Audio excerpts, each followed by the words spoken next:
सत्ता विरोधी लहर यानी कि एंटी इनकमेंसी वेव एक पॉलिटिकल सिचुएशन को रिप्रेजेंट करती है जिसमें जनता रूलिंग पार्टी के खिलाफ नाराजगी या फिर यूं कहें कि डिससेटिस्फैक्शन दिखाती है। ये लहर यूजली इलेक्शन के दौरान ही नजर आती है जब लोग रूलिंग पार्टी को दोबारा चूज करने की बजाय अपोजिशन पार्टीज को सपोर्ट करते हैं। इस सिचुएशन में रूलिंग पार्टी अपनी नई रणनीति तैयार करती है और फिर से सत्ता में आने के लिए, क्योंकि अगर कहा जाए तो ये लीडर्स को डराने वाली स्थिति होती है, लेकिन ये भी सच है कि कई बार एंटी कम्बेंसी वेव होने के बावजूद कई पार्टी फिर से सत्ता में आती रही हैं, जैसे कि गुजरात में, पश्चिम बंगाल और मध्य प्रदेश में।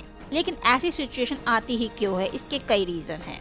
अगर गवर्नमेंट अपने प्रोमिसेस फुलफिल नहीं कर पाती या फिर वो विकास के कार्यों को करने में असमर्थ होती है या फिर गवर्नमेंट पर करप्शन के एलिगेशंस लगते हैं तो जनता उनसे नाराज हो जाती है।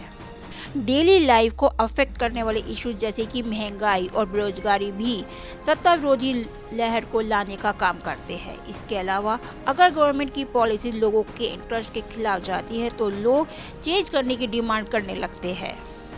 इन सब के अलावा अगर कोई पार्टी काफी लंबे समय तक रूल कर रही हो और वो जनता के विकास ना कर पाई हो जितना उसे करना चाहिए, तो ऐसी स्थिति में मौजूदा सरकार जो होती है वो इलेक्शन हार जाती है और अपोजिशन पार्टीज को पावर में आने का चांस मिल जाता है।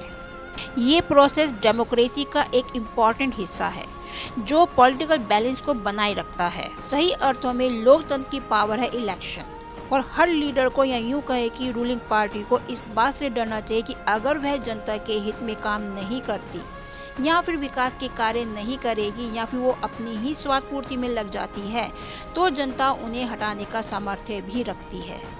और इसीलिए जब जब जनता में असंतोष बढ़ा है तब तब सरकारें बदली है।